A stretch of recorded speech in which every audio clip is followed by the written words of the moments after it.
Worst film. ದುಡ್ಡು ಮಾತ್ರ ಖರ್ಚು ಮಾಡಿದ್ದಾರೆ.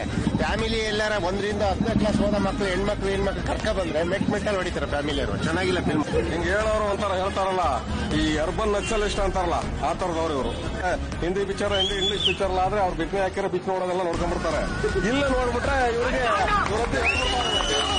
ಬೇಡ ಸ್ವಾಮಿ, ಅವ್ರ ಹೆಂಡತಿ ಮಕ್ಳು ಕರ್ಕೊಂಡ್ಬರೋದು ಬೇಡ. ಅವ್ರು ನೋಡಿ, ನಾವು ನೋಡ್ತೀವಿ. ಈ ಮಟ್ಟಕ್ಕೊಬ್ಬ ಕನ್ನಡದಲ್ಲೇ ಇವ್ರು ಯಾವನ್ಗ ಹೇಳಿದವನು ಅಯೋಗ್ಯ, ಇವ್ರು ಯಾರು ಮಾಡಕ್ಕಾಗಲ್ಲ. ಹುರ್ಕೊಳ್ಳಲ್ಲ, ಇವ್ರ ಹುರ್ಕೊಂಡೋಗೋರು ಅಷ್ಟೇ.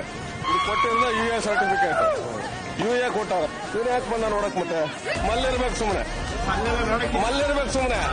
ಈಗ ನೋಡ್ಕೊಂಡು ಹೋಗೋನೆ, ಕಳ್ರ ತರ ನೋಡ್ಕೊಂಡು ಹೋಗೋದು. ಇಲ್ಲಿ ಬಂದ್ಬಿಟ್ಟು ಚೆನ್ನಾಗಿಲ್ಲ ಅನ್ನೋದು ಇಂಥ ಅಯೋಗ್ಯ. ಹಾಯ್, ಆಕ್ಚುಲಿ ನಾನು ನಿನ್ನೆ ಟಾಕ್ಸಿಕ್ ಮೂವಿ ನೋಡಿದೆ. ಆ ಮೂವಿ ನೋಡಿದ ನಂತರದಲ್ಲಿ ನನ್ನ ವ್ಯೂ ಏನಿದೆ, ನನಗೆ ಆ ಮೂವಿ ಹೇಗನ್ಸ್ತು ಅನ್ನೋದನ್ನ ಹೇಳ್ಬೇಕು ಅಂತ ಅನ್ಸ್ತು. ನಾನಿಲ್ಲಿ ರಿವ್ಯೂ ಮಾಡ್ತಾ ಇಲ್ಲ, ಇಲ್ಲಿ ವಿಮರ್ಶೆ ಮಾಡ್ತಾ ಇಲ್ಲ, ಪರಾಮರ್ಶೆ ಮಾಡ್ತಾ ಇಲ್ಲ. ನನ್ನ ದೃಷ್ಟಿ, ನಾನು ಅದನ್ನ ಏನ್ ನೋಡಿದೆ ಅನ್ನೋದನ್ನ, ನನ್ನ ವ್ಯೂ ಅನ್ನ ನಾನು ಹೇಳ್ತಾ ಇದ್ದೀನಿ ಅಷ್ಟೇ. It's not a review. ಯಾಕೆ ಈ ಮಟ್ಟಿಗೆ ನೆಗೆಟಿವ್ ರಿವ್ಯೂಸ್ ಬರ್ತಾ ಇದೆ ಅನ್ನುವಂತ ವಿಚಾರಕ್ಕೆ ಸಂಬಂಧಪಟ್ಟಾಗ ನಂಗೆ ಆಶ್ಚರ್ಯ ಕೂಡ ಆಯ್ತು. ಸೊ ಆ ವಿಚಾರದ ಬಗ್ಗೆ ನಾವು ಮಾತನಾಡ್ತಾ ಹೋಗೋಣ. ನನಗೆ ಈ ತುಂಬಾ ಜನ ಬ್ಯಾಡ್ ರಿವ್ಯೂಸ್ ಹೇಳ್ತಾ ಇದ್ದಂತವ್ರದ್ದು ಕೆಲವೊಂದು ಪಟ್ಟಿ ನನ್ನ ಹತ್ರ ಇದೆ. ಆ ಬ್ಯಾಡ್ ರಿವ್ಯೂಸ್ ಅವ್ರು ಹೇಳ್ತಿದ್ದೇನು, ಬಟ್ ನನಗಲ್ಲಿ ಅನ್ಸಿದ್ದೇನು, ಅದನ್ನ ನಾವು ಮಾತಾಡ್ತಾ ಹೋಗೋಣ. ಮೊದಲಿಗೆ ಟೂ ಮಚ್ ರಕ್ತ, ಆಮೇಲೆ ಬ್ಲಡ್ ಬಾತ್, ಆಮೇಲೆ ಏನು ಇಂಟಿಮೆಸಿ, ಈ ವಿಚಾರವಾಗಿ ಬಹಳ ಮಂದಿ ಅಪೋಸ್ ಮಾಡ್ತಾ ಇದ್ದಾರೆ. ಆ ಸಿನಿಮಾದಲ್ಲಿ ಯಶ್ ಆಗಿರ್ಬೋದು, ನಯನತಾರ ಅಂದ್ರೆ ತಮ್ಮ ಅಕ್ಕ, ಚಿಕ್ಕ ವಯಸ್ಸಿಂದನೂ ಕೂಡ ಅವರು ಬಹಳ ಕಷ್ಟ ನೋಡಿರ್ತಾರೆ. ಅದನ್ನ ತುಂಬಾ ಚೆನ್ನಾಗಿ ಕಟ್ಕೊಟ್ಟಿದ್ದಾರೆ ಇನ್ಫ್ಯಾಕ್ಟ್ ಆ ಸಿನಿಮಾದಲ್ಲಿ. ಅಂದ್ರೆ ನಿಮ್ಗೆ ಗೊತ್ತಿರಲಿ, ಯಶ್ ನನಗೆ ಹಸು ಅಂತ ಹೇಳಿದ್ರೆ ಆತನ ಅಕ್ಕ ಹೋಗ್ಬಿಟ್ಟು ಕೂಡ್ಲೆ ಹೋಗಿ ರೋಡಲ್ಲಿ ನಿಂತು ಅಥವಾ ಎಲ್ಲೋ ಮೈ ಮಾರ್ಕೊಂಡು ಆತ ಯಶನ್ನ ಬದುಕಿಸ್ತಾ ಇರ್ತಾಳೆ. ಅಂದ್ರೆ ಆ ಮಟ್ಟಿಗಿನ ಕಷ್ಟ. ಆಮೇಲೆ ಈ ಆಲ್ರೆಡಿ ಹುಗ್ದಿರುವಂತ ಬಾಡಿಗಳನ್ನ ಎತ್ತಿ ಅದರಲ್ಲಿರುವಂತ ಜ್ಯುವೆಲ್ಸ್ ಅನ್ನ ಮಾರಿ ಅವ್ರ ಜೀವನ ಮಾಡ್ತಾ ಇರ್ತಾರೆ.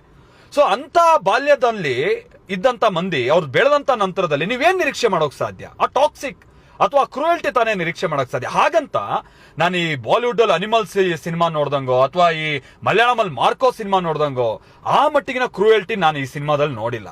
ಅದನ್ನ ಅಷ್ಟು ಖುಷಿಯಾಗಿ ನಾವು ಎಕ್ಸೆಪ್ಟ್ ಮಾಡ್ಕೊಂಡು ಇದ್ರಲ್ಲಿ ಏನು ಕಂಡಲ್ಲೆಲ್ಲ ಹೊಡಿತಾ ಇದ್ದೇನೆ, ನನಗದು ರೀಸನ್ ಅಂತ ಅನ್ಸಿಲ್ಲ. ಬಟ್ ಅಫ್ಕೋರ್ಸ್ ಆ ಇಂಟಿಮೆಸಿ ಸೀನ್ಸ್ ಇತ್ತಲ್ಲ, ನನಗನ್ಸ್ತು ಬಹುಶಃ ಒಂದು 3 ಸಂದರ್ಭದಲ್ಲಿ ಆ ಇಂಟಿಮೆಸಿ ಸೀನ್ ಅವಶ್ಯಕತೆ ಇರ್ಲಿಲ್ಲ ಅಂತ. ಒಂದು ಸ್ಕ್ರೀನ್ ಹಾಕ್ಬಿಡ್ಬೋದಿತ್ತು, ಏನೋ ಮಾಡ್ಬೋದಿತ್ತು, ಏನೋ ತೋರಿಸಬಹುದಿತ್ತು. ಬಟ್ ಇನ್ಫ್ಯಾಕ್ಟ್ ಅದನ್ನ ಏನಾದ್ರೂ ಕಟ್ ಮಾಡಿದಿದ್ರೆ ಬಿಲೋ 18 ಅವರು ನೋಡೋಕೆ ಅವಕಾಶ ಸಿಕ್ತೋ ಏನೋ ಈ ಮೂವಿನ. ಬಟ್ ಏನು ಅಂತ ಅಂದ್ರೆ ಆ ಮ್ಯಾಡ್ನೆಸ್, ಆ ರಾನೆಸ್, ಅದನ್ನ ತೋರಿಸುವಂತ ಅವಶ್ಯಕತೆ ಇಲ್ಲಿ ಡೈರೆಕ್ಟರ್ಗೆ ಜೊತೆಗೆ ಯಶ್ಗಿತ್ತು ಅಂತ ಕಾಣಿಸುತ್ತೆ. ಆ ಕಾರಣಕ್ಕಾಗಿ ಕೆಲ ಸೀನ್ ಗಳನ್ನ ಬಳಸ್ಕೊಂಡಿದ್ದಾರೆ. ಅದರಿಂದನೇ ಮೂವಿನೇ ನೋಡಂಗಿಲ್ಲ ಅನ್ನುವಂತ ರೀತಿಯಾಗಿ ನನಗಂತೂ ಅಫ್ಕೋರ್ಸ್ ಅನ್ಸಿಲ್ಲ. ಎರಡನೇದು ಏನಿಲ್ಲಿ ಈ ಸಿನಿಮಾದಲ್ಲಿ ಹೇಳ್ತಾ ಇರೋದಂದ್ರೆ ಸ್ಟೋರಿ ಲೈನೇ ಇಲ್ಲ ಅಂತ ಹೇಳ್ತಾ ಇದ್ದಾರೆ. ಬಟ್ ನನಗೆ ಹಾಗಂತ ಅನ್ಸಿಲ್ಲ. ವಿಚಾರ ಏನಂದ್ರೆ ಇಡೀ ಸಿನಿಮಾ ನಡೆಯೋದು ಒಂದು ಥೀಮ್ ಲೈನ್ ಏನು ಅಂತಾನೆ, ನಾವು ಮಾಡ್ಕೊಳ್ಳುವಂತ ಪ್ರತಿ ಆಯ್ಕೆಗೂ ಒಂದು ಬೆಲೆ ಕಟ್ಟಬೇಕಾಗುತ್ತೆ ಅಂತ. ದಟ್ ಮೇ ಬಿ ಒಳ್ಳೆ ಬೆಲೆ ಅಥವಾ ಕೆಟ್ಟ ಬೆಲೆ. ಈಗ ನಾನು ಯಾರಿಗಾರು ಇವತ್ತೊಂದು ಬಾಟ್ಲು ಹೊಡಿತೀನಿ ಅಂತಾನೆ ನಾನು ಅದಕ್ಕೊಂದು ಬೆಲೆ ಕಟ್ಟಬೇಕು. ನಾನು ಇವತ್ತೊಂದು ಜಾಬಿಗೆ ಸೇರ್ಕೊಂತಾ ಇದ್ದೀನಿ, ನಾನು ಡಿಸೈಡ್ ಮಾಡಿದೀನಿ ಓಕೆ ಈ ಕಂಪನಿಗೆ ಸೇರೋಣ ಅಂತಾನೆ ನಾನು ಅದಕ್ಕೊಂದು ಬೆಲೆ ಕಟ್ಟಬೇಕಾಗುತ್ತೆ. ಹಾಗೇನೆ ಇಲ್ಲಿ ಕಿಯಾರಕ್ಕೆ ಸಂಬಂಧಪಟ್ಟ ಹಾಗೆ ಎಷ್ಟು ತೆಗೆದುಕೊಳ್ಳುವಂತ ನಿರ್ಧಾರ ಇರುತ್ತಲ್ಲ, ಅಲ್ಲ ಅದಕ್ಕೊಂದು ಬೆಲೆ ಕಟ್ಟಬೇಕಾಗುತ್ತೆ. ಆ ಥೀಮ್ ಮೇಲೆ ಈ ಮೂವಿ ನಡ್ಕೊಂಡು ಹೋಗುತ್ತೆ. It is very beautiful. ಅದು ತುಂಬಾ ಚೆನ್ನಾಗಿ ನರೇಟ್ ಮಾಡ್ಕೊಂಡು ಹೋಗಿದ್ದಾರೆ ಆ ಸಿನಿಮಾದಲ್ಲಿ ಅಂತ ನನ್ಗನ್ಸ್ತು. ಯಶನ್ ಮಗನ್ ಜೊತೆ ಹೊಡೆದಾಡೋದು ಮತ್ತೊಂದು, ಅದೆಲ್ಲ ಕಾಲ್ಪನಿಕನ ಇಲ್ಯೂಷನ್, ಈ ತರದೆಲ್ಲ ಇದು ಸಾಧ್ಯನಾ ಅಂತ ಸುಮಾರು ಜನ ಹೇಳ್ತಾರೆ. ಅಫ್ಕೋರ್ಸ್ ಇದು ಸಾಧ್ಯ, ಅಂದ್ರೆ ಆ ಇಲ್ಯೂಷನ್ ಅನ್ನೋದು ಇದೆ. ಸೊ ನಾನ್ ರಿಪೋರ್ಟಿಂಗ್ ಮಾಡ್ತಾ ಇದ್ದಂತ ಟೈಮ್ ಅಲ್ಲಿ ನನಗೆ ಇನ್ನೂ ನೆನಪಿದೆ, ಅಲ್ಸೂರ್ ಗೇಟ್ ಪೊಲೀಸ್ ಸ್ಟೇಷನ್ ಅಲ್ಲಿ ಒಬ್ಬ ಹುಡುಗ ಆ ಸ್ಟೇಷನ್ ನ ರೆಕಾರ್ಡ್ಸ್ ರೂಮ್ ಒಳಗೆ ಹೋಗಿ ಕುತ್ಕೊಂಡಿರ್ತಾನೆ. ಅವನಿಗೇನು ಅಂತಾನೆ ನನ್ನ ಯಾರೋ ಹೊಡೆಯೋಕ್ ಬರ್ತಾ ಇದಾರೆ, ಕಾರ್ ನಂಬರ್ನೆಲ್ಲ ಆತ ನೋಟ್ ಮಾಡ್ಕೊಂಡಿದ್ದ, 100 ನಂಬರ್ನ ನೋಟ್ ಮಾಡ್ಕೊಂಡಿದ್ದ, ನಾನು ಹೊಡೆಯಕ್ ಬರ್ತಿದ್ದಾರೆ, ನನ್ ಕೊಲ್ತಾರೆ ಅಂತ. ಇದು ಬಿಟ್ಟು ಕೂಡ ಈ ತರದ ಬಹಳಷ್ಟು ಕೇಸಸ್ ನಾನು ನೋಡಿದ್ದೀನಿ. ಇಲ್ಲೂ ಕೂಡ ಯಶ್ಗಾಗುವಂತದ್ದು ಅದೇ ಇಲ್ಯೂಷನ್.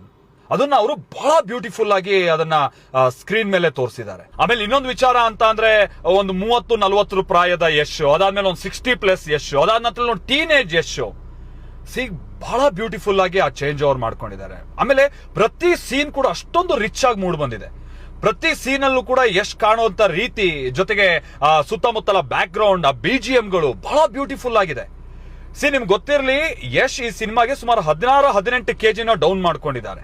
3 kg ನಾವು ಡೌನ್ ಮಾಡ್ಕೋಬೇಕು ಅಥವಾ ಪುಟಾನ್ ಆಗ್ಬೇಕು ಅಂತ ಅಂದ್ರೆ we take like 6 months 8 months ಈ ತರ ಎಲ್ಲ ಆಗುತ್ತೆ. ಒಂದು ನೀಟ್ ಶೇಪ್ ಅಲ್ಲಿ ಆಗ್ಬೇಕು ಅಂತ ಅಂದ್ರೆ, ಒಟ್ರಾಶಿ ಆಗೋದಲ್ಲ, ಶೇಪ್ ಅಲ್ಲಿ ಆಗ್ಬೇಕು ಅಂತ ಅಂದ್ರೆ. ಅಂತದ್ರಲ್ಲಿ ಯಶ್ ಇಷ್ಟೊಂದು ಸಮಯ ತಗೊಂಡಿದ್ದಾರೆ ಮತ್ತೊಂದು ಅನ್ನುವಂಥದ್ದು ನನ್ಗೇನು ತೀರಾ ಸರ್ಪ್ರೈಸಿಂಗ್ ಆಗಿ ಅನ್ಸಿಲ್ಲ. ಮೂರನೇದಾಗ ವಿಚಾರ ಅಂತ ಅಂದ್ರೆ ಯಾರ್ಯಾರೋ ಬರ್ತಾರೆ, ಯಾರ್ಯಾರೋ ಹೋಗ್ತಾರೆ, ನನ್ಗೆ ಆತರನೂ ಅಂತ ಅನ್ಸಿಲ್ಲ. ಸುಮ್ನೆ ಹೋಗ್ಬಿಟ್ಟು ಒಂದು ಪ್ಲಾಂಟ್ ಮಾಡಿದ್ದಾರೆ ಯಾವ್ದೋ ಕ್ಯಾರೆಕ್ಟರ್ಗೆ ಅಂತ. ಒಂದೊಂದು ಕ್ಯಾರೆಕ್ಟರ್ಗೂ ಕೂಡ ತುಂಬಾ ವ್ಯಾಲ್ಯೂ ಕೊಟ್ಟಿದ್ದಾರೆ. ಜೊತೆಗೆ ಆ ಕ್ಯಾರೆಕ್ಟರ್ಗಳು ಅಷ್ಟೇ ಚೆನ್ನಾಗಿ ಪ್ಲೇ ಮಾಡಿದ್ದಾರೆ. ಹುಮಾ ಕುರೇಶಿ ಇರ್ಬೋದು, ಆಮೇಲೆ ತಾರಾ ಸುನೈನೇನೋ ಅವ್ರು ಆಗಿರ್ಬೋದು, ಆಮೇಲೆ ಕಿಯಾರಾ ಅಡ್ವಾಣಿ ಆಗಿರ್ಬೋದು, ಆಮೇಲೆ ಓವರ್ ಆಲ್ ಡ್ರಗ್ ಕಾರ್ಟೆಲ್ಗೆ ಸಂಬಂಧಪಟ್ಟ ಹಾಗೆ ಒಬ್ಬ ಮಾಸ್ಟರ್ ಇರ್ತಾನಲ್ಲ ಆತ ಎಷ್ಟೊಂದು ಬ್ಯೂಟಿಫುಲ್ ಆಗಿ ಆ ರೋಲ್ ಗಳನ್ನ ಪ್ಲೇ ಮಾಡಿದಾರೆ ಗೊತ್ತಾ. ಇಲ್ಲಿ ಯಾರು ಕೂಡ ಆಕ್ಟಿಂಗ್ ವಿಚಾರದಲ್ಲಿ ಯಾರನ್ನೂ ಬ್ಲೇಮ್ ಮಾಡಂಗೇ ಇಲ್ಲ. ಒಬ್ರಿಗಿಂತ ಒಬ್ರು ಕಾಂಪಿಟೇಷನ್ ಬಿದ್ದು ಆಕ್ಟಿಂಗ್ ಮಾಡಿದಾರೆ. ಅಂತ ಟಫ್ ರೋಲ್ಸ್ ಗಳನ್ನ ನಿಭಾಯಿಸಿದ್ದಾರೆ. ಬಟ್ ವಿಚಾರ ಅಂತಂದ್ರೆ ಅಫ್ಕೋರ್ಸ್ ಕೆಲವರು ಹೇಳ್ತಾ ಇರೋ ಪ್ರಕಾರವಾಗಿ ಈ ಲೆಂತ್ ಅನ್ನ ಕಮ್ಮಿ ಮಾಡಬಹುದಿತ್ತು ಅಂತ ಹೇಳ್ತಾರೆ. ನನ್ಗನ್ಸುತ್ತೆ ಬಹುಶಃ ಇಂಟಿಮೆಸಿ ಸೀನ್ ಗಳನ್ನ ಒಂದ್ 3-4 ತೆಗೆದಿದ್ರೆ ಅದಾದ ನಂತರ ಕೊನೆಯದಾಗಿ ಒಂದ್ ಏನು ಅನ್ನುವಂಥದ್ದು ರಿವೀಲ್ ಆಗುತ್ತೆ. ರಿವೀಲ್ ಆದ ತಕ್ಷಣ ಬಹುಶಃ ಮುಗಿಸ್ಬಿಟ್ಟಿದ್ರೆ ಅನುಕೂಲ ಆಗ್ತಿತ್ತೇನೋ. Review That's really nice. First day, first show, just got out. Very exciting. First thoughts, totally crazy. First half is just like montage, like almost like a music video, like just nonstop. The last third, kicking ass. It was like with Yash playing both roles, it was just virtuoso, amazing. So. You'll be getting a full review very shortly. I'll just have first thoughts right out of the theater. There you go. There wasn't like one wasted second, almost too many seconds. It was a lot. There was a lot. First 3/4, I would say Yash was doing the super glam thing that we saw in all the trailers. And then the movie completely elevates and completely like brings it all home. And the last quarter, when we have Ticket and Raya going for each other and interacting and having the fight. We've seen all the trailers. That was by far the big emotional core happened right there. Because until then, it was pretty surface, and that was kind of the point, to have the glamour, the sort of facade that Yasha's character had his whole life. It was just all of that. But he was so full of rage. He had nothing to tether him to reality because he had a terrible, terrible childhood. And then he foisted the terrible childhood on his son, who he abandoned, with his wife at the circus. Yes, that is the plot line. I'm telling you the plot line right now. But my God, the last part is insane. So good. So I'm very, very glad I saw it. I want to know what you guys thought of it. I'm going to be doing a full review very shortly, but I wanted to get my thoughts in really fast right after seeing it in the theater first day. Okay. ಜರ್ಮನಿಯಲ್ಲಿ toxic movie ನೋಡಿ ಜನ ಏನ್ ಹೇಳ್ತಾರೆ ಅಂತ ಕೇಳೋಣ ಬನ್ನಿ. Second half ಅಂತೂ twist daddies home. Kannada movie ನೋಡ್ತಾ ಇದ್ದೀನಿ ಅನಿಸಿಲ್ಲ, ಇಂಗ್ಲೀಷ್ ಮೂವಿ ನೋಡ್ತಾ ಇದ್ದೀನಿ ಅಂತಲೇ ಅನಿಸ್ತು. ಅಟ್ಲೀಸ್ಟ್ ಯಶ್ಗೋಸ್ಕರನಾದ್ರು ಮೂವಿ ನೋಡಬೇಕು. He has given is 100%. ಆ ರೇಂಜ್ ಕನ್ನಡ ಮೂವಿ ನೋಡ್ತಾ ಇದ್ದೀನಿ ಅನ್ನೋದೇ ಖುಷಿ ನನಗೆ. ಬಟ್ ಎಲ್ಲರೂ ಏನಕ್ಕೆ ನೆಗೆಟಿವ್ ರಿವ್ಯೂ ಮಾಡ್ತಾ ಇದ್ದಾರೆ ನನಗೆ ಗೊತ್ತಿಲ್ಲ. ಚೆನ್ನಾಗಿ ಅನಿಸ್ತು bro. It's a good movie. Very good acting by Yash, Kiara Advani and Nayanthara. We should compare this with English movie. Movie ತುಂಬ ಚೆನ್ನಾಗಿತ್ತು. ಜರ್ಮನಿಲಂತೂ ತುಂಬ ಜನ ಬಂದಿದ್ರು, ಹೌಸ್ಫುಲ್ ಆಗಿತ್ತು. ಆ್ಯಂಡ್ ಸೆಕೆಂಡ್ ಹಾಫ್ ಅಂತೂ ಟ್ವಿಸ್ಟ್ ಇನ್ನು ಅದ್ರ ಮೇಲೆ ತುಂಬ ಚೆನ್ನಾಗಿತ್ತು. ಎಲ್ಲರೂ ಹೋಗಿ ಮೂವಿ ನೋಡಿ, ಸೂಪರ್ ಆಗಿರುತ್ತೆ. ಫಸ್ಟ್ ಹಾಫ್ ಒಂದು ಸ್ವಲ್ಪ ಡಿಲೇ ಅಂತ ಅನ್ನಿಸ್ತು. ಸ್ವಲ್ಪ ಸಿನಿಮಾಟೋಗ್ರಫಿ ಅಥವಾ ಎಡಿಟಿಂಗ್ ಆಗಿರ್ಬೋದು ಸ್ವಲ್ಪ ಡಿಲೇ ಅಂತ ಅನ್ನಿಸ್ತು. ಸ್ವಲ್ಪ KGF ಫೀಲ್ ಬಂತು. ಮೋಸ್ಟ್ಲಿ ನನ್ನ ಪ್ರಕಾರ ನಾನು KGF ಎಕ್ಸ್ಪೆಕ್ಟೇಷನ್ ಇಟ್ಕೊಂಡಿದ್ದೇನೋ ಅದ್ರ ಪ್ರಕಾರ ಬಂದಿದೆ. ಮತ್ತು ಸೆಕೆಂಡ್ ಹಾಫಲ್ಲಿ ನನಗೆ ಕನ್ಕ್ಲೂಷನ್ ಕರೆಕ್ಟಾಗಿ ಸಿಕ್ಕಿಲ್ಲ. ನನಗೆ ಆ್ಯಕ್ಚುಲಿ ತುಂಬ ಇಷ್ಟ ಆಯಿತು. ಎಸ್ಪೆಷಲಿ ಯಶ್ ಆ್ಯಕ್ಟಿಂಗ್ ಅಂತೂ ಸಖತ್ತಾಗಿತ್ತು. ಎಂಡಿಂಗ್ ತನಕ ವೆಯ್ಟ್ ಮಾಡಬೇಕು ಸ್ಟೋರಿ ಅರ್ಥ ಆಗೋಕ್ಕೆ. ಸ್ವಲ್ಪ ಸಸ್ಪೆನ್ಸ್ ಥರ ಅನ್ನಿಸ್ತು. ನಾನಂತೂ ತುಂಬ ಎಂಜಾಯ್ ಮಾಡಿದೆ. Actually I love the movie. ಎಲ್ಲರೂ ಹೇಳಿದ್ರು ಫಸ್ಟ್ ಹಾಫ್ ಇಷ್ಟ ಆಗಲಿಲ್ಲ, ಸೆಕೆಂಡ್ ಹಾಫ್ ಇಷ್ಟ ಆಯ್ತು ಎಲ್ಲರಿಗೂ ಅಂತ. ನನಗೆ ಫಸ್ಟ್ ಹಾಫ್ ಇಷ್ಟ ಆಯಿತು. ಅಲ್ಲಿ ಎಮೋಷನ್ಸ್ ತುಂಬ ಚೆನ್ನಾಗಿದೆ. ನನಗೂ ಒಂದು ಅಕ್ಕ ಇದ್ದಾರೆ. ಸೊ ಅಕ್ಕ ತಮ್ಮಂದೊಂದು ಬಾಂಧವ್ಯ, ಯೂಶಲಿ ಎಲ್ಲ ಮೂವೀಸಲ್ಲೂ ಅಮ್ಮ ಮಗ ಅಪ್ಪ ಮಗ.